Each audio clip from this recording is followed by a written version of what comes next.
Hello दोस्तों, आप सभी को जय मसीह की। आज की वीडियो में आप सभी का स्वागत है।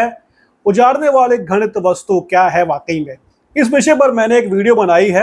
आप चाहे तो उस वीडियो को देख सकते हैं, उसका लिंक ऊपर मैंने डाल दिया है और डिस्क्रिप्शन बॉक्स में भी डाल दिया है। आप जरूर उसको देखिएगा, आपकी राय क्या है उस बारे में जरूर आप बताइएगा और परमेश्वर से प्रार्थना करिएगा कि हमारे भाई बहन लोग इसके बारे में सटीक बातों को जान पाए। परमेश्वर की आत्मा गड़बड़ी की आत्मा नहीं है, बल्कि सच्चाई के द्वारा हमें सारे धार्मिकता के मार्ग पर अगुवाई करने वाली सत्य की आत्मा है। और सत्य की आत्मा सत्य के वचन के द्वारा हमें कंफर्म करता है कि वाकई में सत्य क्या हो सकता है। तो मुझे आपसे कहना है यहाँ पर कि आप कृपया मेरी वीडियो को लेकर के किसी विशेष व्यक्ति के ऊपर टारगेट मत करिएगा। इस वीडियो का लक्ष्य किसी भी संस्था या किसी भाई या किसी भी यूट्यूबर के ऊपर अटैक करना नहीं है। उनकी राय मुझसे अलग हो सकती है, मैं उनकी राय से अलग सोच सकता हूं, लेकिन फिर भी हम आपस में भाई बहन है, मसीही है और हम में मसीह का प्रेम है। इसलिए कृपया आप हमले की दशा में मत जाइएगा। परमेश्वर के प्रेम में हम एक दूसरे के अधीन रहना है। भले ही हमारी राय अलग अलग हो, लेकिन हम मसीह में हमेशा एक है। Praise God. तो मैं अपने उन मित्रों से बात करूंगा यहाँ पर जो ये कहते हैं कि यरूशलेम में स्थापित किया गया होमोसेक्सुअलिटी का ऑफिस, उसके समर्थन में बनाया गया संस्था जब वो स्थापित हुआ तो उस समय यीशु मसीह की भविष्यवाणी जो यीशु ने मत्ती 24 के 15 आयत में किया है कि उजाड़ने वाले घृणित वस्तु की स्थापना वो पूरा हो गया है। तो मुझे आपसे ये कहना है कि आप एक बार फिर जरा अपनी बातों को दोबारा सोचिए, बल्कि इज़राइल में क्या हो रहा है उसके करंट अफेयर के बेस पर नहीं, बल्कि परमेश्वर के वचन के बेस पर जो है इस बातों को गौर करिए और सोचिए कि कहीं आपसे गलती तो नहीं हो गई है। हाँ, अगर गलती हमसे हुई है तो उसको हम बखूबी सुधारेंगे और पूरी दीनता के साथ में, प्रार्थना के साथ में, घुटने टेक के प्रभु से हम माफी मांगेंगे। लेकिन मेरे मित्रों, कहीं अगर आपसे गलती हुई है तो आपके द्वारा कितने लोग, कितने मासूम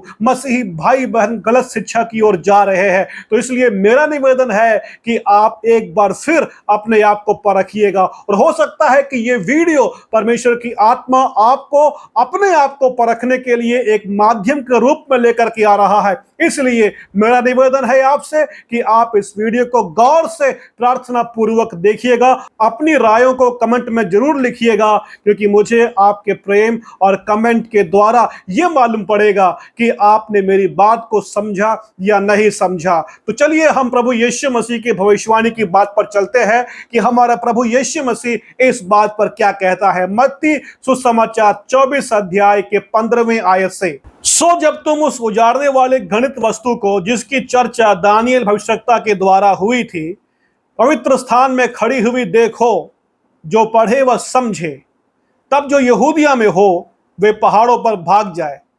अब आपको यहां पर ध्यान देना है वो ये है कि ये जो घृणित की गई वस्तु है उसको ऑब्जर्व करना है।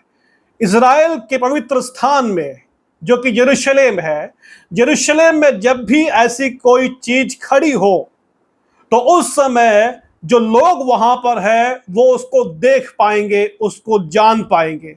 अब वो किस जगह पर हो, आप यहां पर ध्यान दीजिए कि लोगों की लोकेशन कहां कहां बताया जा रहा है। नंबर 1, जो यहूदिया में हो। नंबर 2, जो कोठे पर हो। नंबर 3, जो खेत में हो। तो ये 3 जगहों का लोकेशन लोगों का बताया गया है।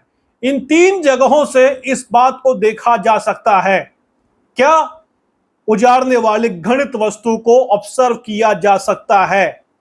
अब आप बताइए मुझे, यरूशलेम के एक छोटे से जगह पर किसी एक बिल्डिंग के अंदर होमोसेक्सुअलिटी को समर्थन करने वाला ऑफिस को खड़ा कर दिया गया, तो क्या वो इन तमाम जगहों से दिखाई पड़ सकता है? अगर दिखाई पड़ सकता है तो ठीक है, आपकी बात को हम मान सकते हैं। लेकिन मेरे प्रियो, ऐसा नहीं है।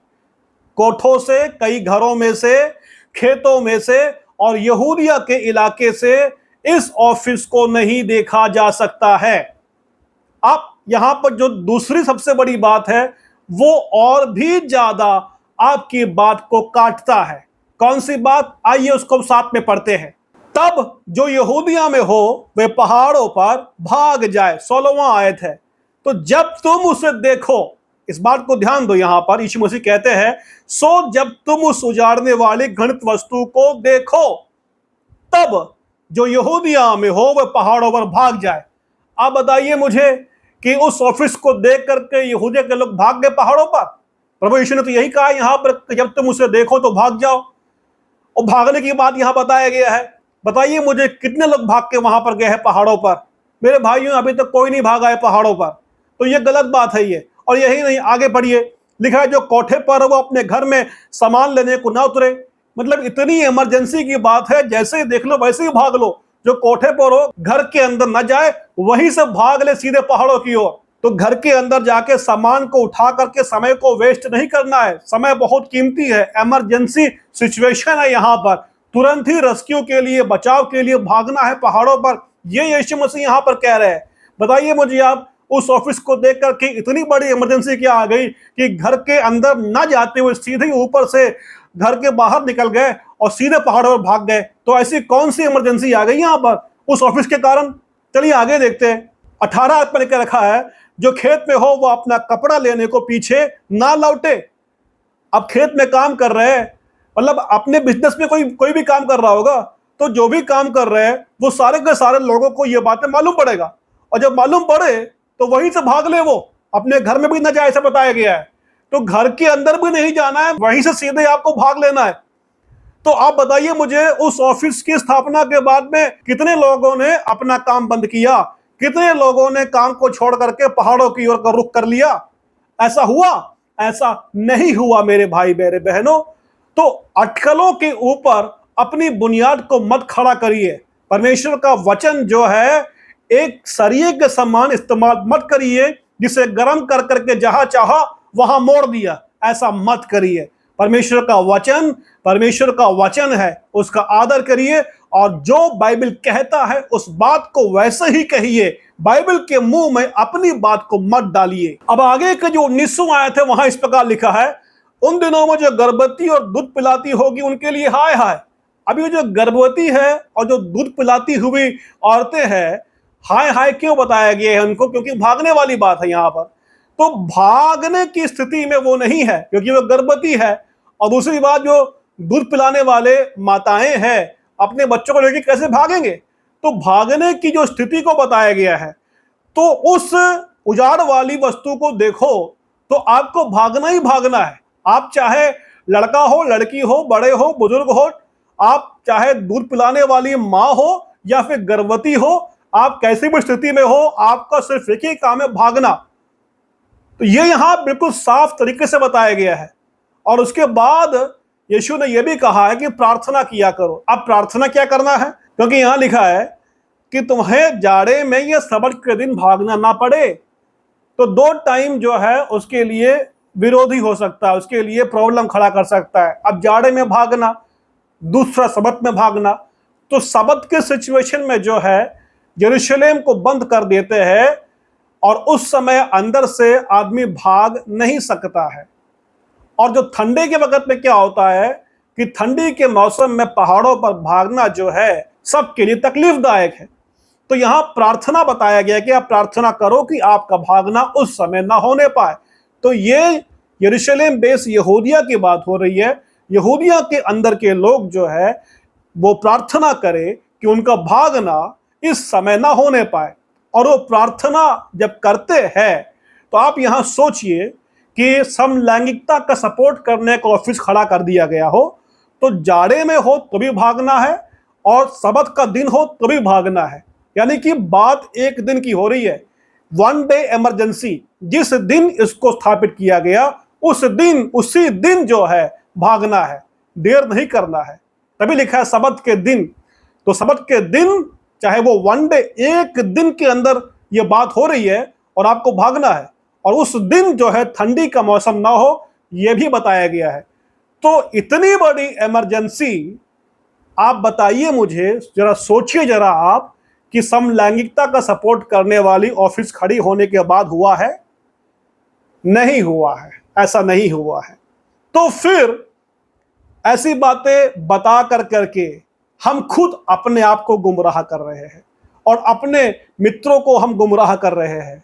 मेरा आपसे निवेदन है कि ऐसी बातों को मत बोलिए जिसका समर्थन बाइबल नहीं करता है। आपकी बातें इस प्रकार मजबूत हो कि उसको कहीं से भी परखा जाए, वो टूटे ना। लेकिन हो क्या रहा है कि आपने दीवार तो खड़ा किया, लेकिन जब खड़ा किया तो दूसरा पोर्शन गिर पड़ा। आप वहां भाग के गए, उसे खड़ा किया। तर्क को आप जो है सही रूप से लेके आने की कोशिश कर रही हो, ये साबित करने के लिए कि ये जो उजाड़ वाली वस्तु है वो समलैंगिकता का सपोर्ट करने वाली ऑफिस है। लेकिन आपके चारों दिशाओं का दीवार जो है टूट रहा है, वो खड़ा नहीं हो पा रहा है, ताश के पत्तों के समान हवा में उड़ जा रहा है। तो इसलिए इतनी कमजोर आर्ग्यूमेंट को लेकर के आप उसे अपनी बुनियाद मत बनाइए, क्योंकि परमेश्वर का वचन आपको साफ साफ बता रहा है कि वो माहौल नहीं हो सकता है जो आप सोच रहे हो। तो इसलिए आज ही तौबा करिए और लौट करके आइए परमेश्वर के वचन की ओर। क्या है वो चीज? मैंने आपको बताया था पहले की वीडियो में कि वो आर्मी है। भविष्यवाणी के दो रुख यहां पर हुए हैं। एक जो पूरा हो चुका है AD 70 को रोम की सेना के द्वारा, जो कि खुद प्रभु यीशु ने ही कहा था कि जब तुम सेनाओं के द्वारा यरूशलेम को घिरा हुआ देखो, तब जो यहूदिया में हो पहाड़ों पर भाग जाए। तो बिल्कुल साफ तरीके से वो चीज और कुछ नहीं है। यरूशलेम को घेरने वाली अन्य जाति सेना है जो यरूशलेम को उजाड़ने के लिए आ रही है। तो एक बार वो हो चुका है, दूसरा होने वाला है। और जब भी यरूशलेम के चारों ओर आर्मी को खड़ा हुआ देखो, अन्य जाति आर्मी को एंट्री करते हुए आप देखो, युद्ध के माहौल को बनते हुए देखो जिसमें यरूशलेम घेर लिया गया है, उस समय का जो सिचुएशन है वो ये है कि आपको वहां पर खड़े नहीं रहना है, बल्कि वहां से आपको भागना है सीधे। तो ये एक रेस्क्यू ऑपरेशन की तरह काम आने वाला वचन है जो प्रभु यीशु ने अपने विश्वास करने वालों के लिए कहा था।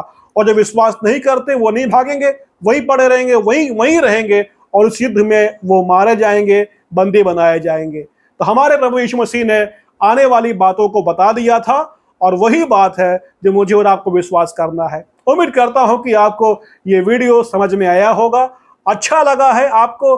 तो मैं आपसे विनती करता हूं कि आप इसको लाइक करें, इसको जितनी ज्यादा हो सके उतना शेयर करिए और सब्सक्राइब करना मत भूलिएगा। प्रभु आप सभी को ब्लेस करने पाए। मिलते हैं अगले वीडियो में। सबको जय मसीह की। शालोम।